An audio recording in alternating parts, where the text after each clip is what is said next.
এই চাঁদের মধ্যে প্রথমে নেমেছিল নীল আর্মস্ট্রং। মহাকাশে যাওয়ার আগে তার আগে কুকুর পাঠিয়েছিল একটা, নাম হচ্ছে কি লাইকা। লাইকা নামে একটা কুকুর পাঠিয়েছে, যে মরলে আগে কুত্তায় মরুক, আমরা বেঁচে থাকি, ঠিক কিনা? নাসার বিজ্ঞানীরা আগে কুকুর পাঠানোর পরে দেখেন আসে বেঁচে থাকে না, কারণ আপনি মাধ্যাকর্ষণ শক্তির বাইরে গেলে ওখানে কোনো বাতাস নাই, ওখানে কোনো আওয়াজ নাই, ওখানে কোনো অক্সিজেন নাই, বাঁচার পরিবেশও নাই। চিল্লায় বলেন ঠিক কিনা? তারপর গেল ভ্যালেন্তিনা তেরেস্কোভা, প্রথম নভোচারী।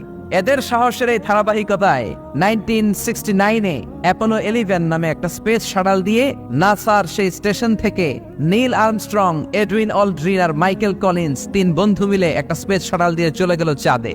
চাঁদে তারা নামলো, ইউনাইটেড স্টেটস অফ আমেরিকার পতাকা তারা সেখানে গেড়ে দিল।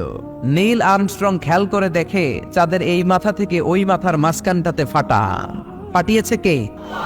সে পরবর্তীতে পৃথিবীতে এসে বিশ্বনবীর বায়োগ্রাফি পড়ে জানতে পেরেছে এটা বিশ্বনবী আঙ্গুলের ইশারায় ফাটিয়েছিলেন। পড়েন আল্লাহু আকবার। আবার চাঁদের মধ্যে সে একটা মিউজিক শুনতে পেল। কি শুনতে পেল? চমৎকার একটা মিউজিক, কিন্তু পৃথিবীতে এসে কোথাও এই মিউজিক সে পায় না, কোথাও এই মিউজিকের ক্যাসেট অ্যালবাম খুঁজে পায় না। পরে আমেরিকার একটা প্রেয়ার হলের পাশ দিয়ে সে হেঁটে যাচ্ছে, হঠাৎ দেখে ওই মসজিদের ভেতর থেকে ওই মিউজিকটা বাজে যেটা সে চাঁদে শুনেছে। মসজিদে ঢুকে দেখে একজন লোক কানের মধ্যে দুই হাত দিয়ে এই মিউজিকটা বাজায়। আসলে এটা কি মিউজিক না আজান? সে ভিতরে ঢুকে মুয়াজ্জিনরে বলে, তুমি এত বড় সিঙ্গার, এত বড় মিউজিশিয়ান, তোমার গান, তোমার মিউজিক চাঁদেও বাজে, কি এটা? সে বলল, এটা গান নয়, এটা মিউজিক নয়, এটা হচ্ছে আজান। চিল্লায় বলেন ঠিক কিনা? সে আজানের ধ্বনি আজও আছে না নাই? মহাত্মা গান্ধীর নাম শুনছেন? ভারতের অবিসংবাদিত নেতা, ব্রিটিশ খেদাও আন্দোলনের পুরোধা, যিনি বারেট ল করেছেন লন্ডন থেকে, পেশায় একজন ব্যারিস্টার। তিনি ভাবলেন সবসময় মুসলমানদের একজন নবীর কথা শুনি, আমার হিন্দুস্থানে সবাই বলে মোহাম্মদ মোহাম্মদ, কেই মোহাম্মদ, দেখি তো তার একটা জীবনী গ্রন্থ পড়ি। তো 2 খণ্ডের একটা জীবনী গ্রন্থের প্রথম খণ্ড উনি পেলেন। উনি ভাবলেন বইয়ের ভূমিকাটা পড়ে রেখে দেব, পুরোটা পড়ার দরকার নাই। কিন্তু ভূমিকা পড়ার পরে পুরো জীবনী পড়ার আগ্রহ, কৌতূহল, কিউরিয়াসিটি তার অন্তরে ঢুকিয়ে দিল কে?